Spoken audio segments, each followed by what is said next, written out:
You're watching South Asia Newsline, and here are the top stories we are tracking for you on Wednesday, the 10th of July. Indian Prime Minister holds talk with Austrian Chancellor in his maiden visit to Vienna. Pakistan plans to delay raising power tariffs until October.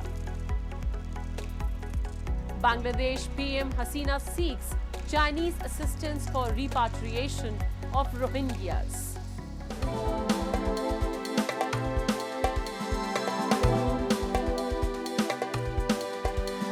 And now for all the details.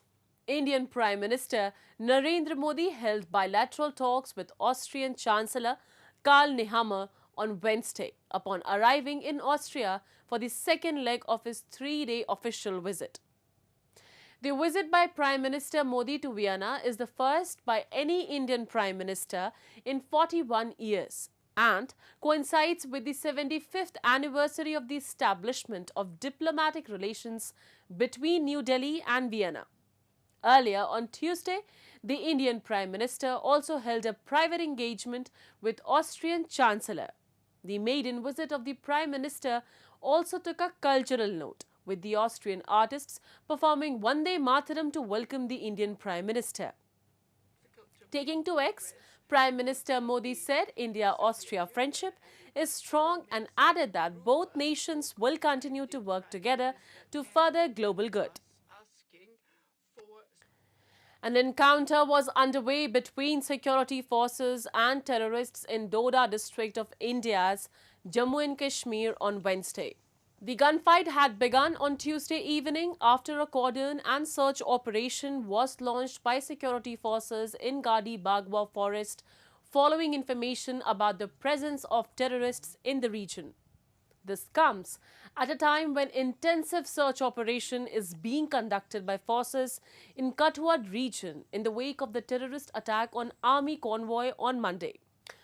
5 soldiers identified as Nayab Subedar Anand Singh, Havildar Kamal Singh, Nayak Vinod Singh and riflemen Anuj Negi and Ardarsh Negi were killed in action in the Monday attack, which happened at the place which is part of the old infiltration route along the international border.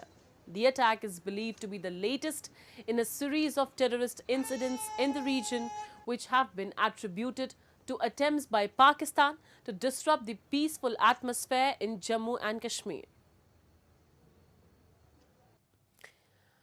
Pakistan's Prime Minister Shehbaz Sharif on Tuesday informed that his government is planning to delay raising power tariffs until October, offering respite on power rates, a key component in the country's agreement with the IMF. Reining in unresolved debt across Pakistan's power sector is a top concern of the IMF, with which Islamabad plans to sign a deal this month. Poor and middle-class households are still feeling the impact of the IMF's bailout of Pakistan last year, which involved a series of power tariff hikes over 12 months as part of the IMF program, which ended in April. Sharif said the decision to delay the raising of power tariffs would benefit 94% of domestic households as the country of 300 million people face summer temperatures surging to a near record. He added that Pakistan has no choice but to enter a new IMF program and that Islamabad wants to sign a 3-year deal. While the budget may win approval from the IMF, high taxes on a struggling economy could fuel public anger, according to analysts. Representatives of local bodies in Pakistan-occupied Jammu and Kashmir this past week held protest in the region demanding release of development funds promised months ago. They alleged that government, led by Chaudhry Anwar ul Haq, is not at all serious over making the local bodies operational in the region. A report. Representatives of local bodies in Pakistan-occupied Jammu and Kashmir this past weekend set up protest camps in the region as they voiced their anger over the lack of development funds and powers promised to them by the Prime Minister of PoJK, Chaudhry Anwar ul Haq. Reflecting a growing discontent among the elected officials, the sit-in was also joined by the women councillors from across the region. They lament that the funds for their local bodies were supposed to be allocated to them more than 20 months ago following local body elections held in November 2022. They emphasize that local issues such as infrastructure and public services fall within their remit, not the responsibilities of higher level government officials. तकरीबन पौने 2 साल होने को है बलदियाती election हुए उससे पहले तय पाया गया कि फंड्स जो हैं बलदियाती नुमाइंदे जो हैं होंगे उन्हें दिए जाएंगे लेकिन उसके बाद की सूरत हाल आप सब लोगों के सामने है क्या वज़ीरों एमएलएस का हक है कि ये मोहल्ले में टूटियाँ नलके सेवरेज लाइंस ये सारी देनी उनका काम है हरगिज़ नहीं ये जो बलदियाती नुमाइंदे मुंतखब होके आए हैं ये उनका काम है ये वो लोग हैं जिनके दरवाज़ों पे आसानी से सब लोग आ रहे हैं और अपनी फरियादें अपने मसाइल अपने मसले बता रहे हैं और हम लोग जानते हैं कि मोहल्ले में किसको क्या मसला है और हम लोग उसको बेहतर तरीके से हल भी कर सकते हैं.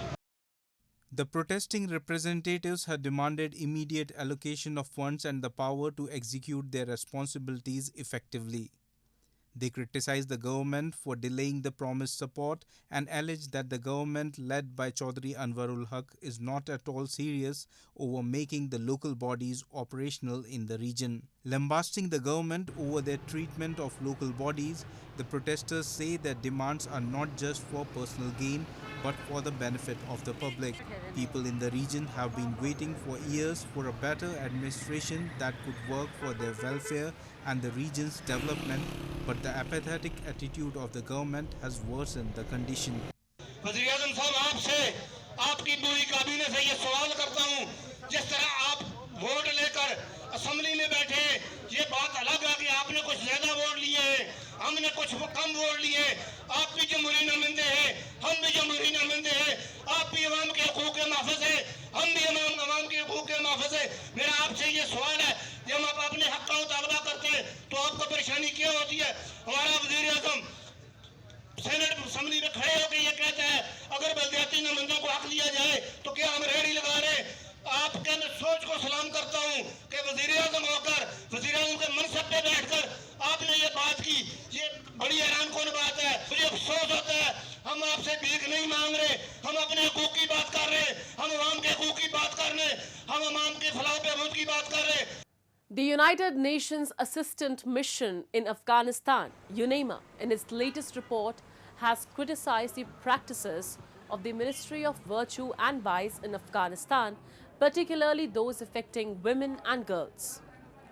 The report primarily focused on the human rights situation and the ministries and highlights that certain methods employed in enforcing directives and orders have led to human rights violations. The report also mentions Afghanistan's membership and commitments to several UN human rights documents and emphasizes the need to fulfill these commitments. The report says that comprehensive prohibitions with discriminatory consequences have been imposed on women in Afghanistan. Previously, UNAMA's quarterly report on the human rights situation in Afghanistan also criticized widespread violations of women's and girls' rights in Afghanistan. Since Kabul fell to Taliban in 2021, the regime has been imposing severe restriction on women, banning them from work and public places. Bangladesh Prime Minister Sheikh Hasina, who is on a 3-day visit to China, on Tuesday sought help from Beijing for the repatriation of forcibly displaced Rohingyas to their homeland in Myanmar.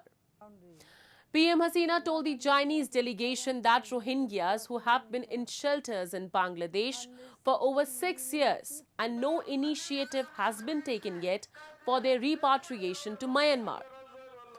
China, which maintains good relations with Myanmar, has been negotiating deals for the repatriation of the Rohingyas.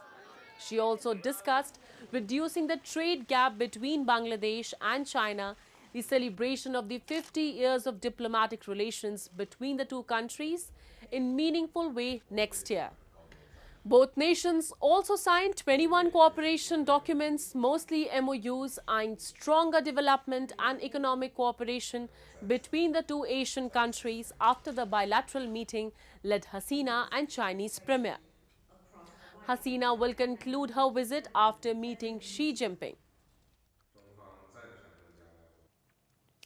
Amid political instability in Nepal, senior Nepali Congress leader Shekhar Koirala said on Tuesday that a new coalition between the KP Sharma Oli-led CPN-UML and the Nepali Congress was essential for the country's political stability.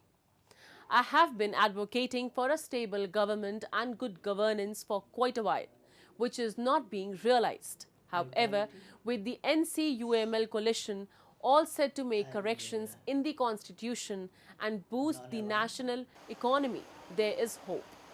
Koirala was quoted as saying by news agency RSS. The comments from the Nepali Congress leader comes days ahead of a floor test by Prime Minister Pushpakamal Dahal on Friday.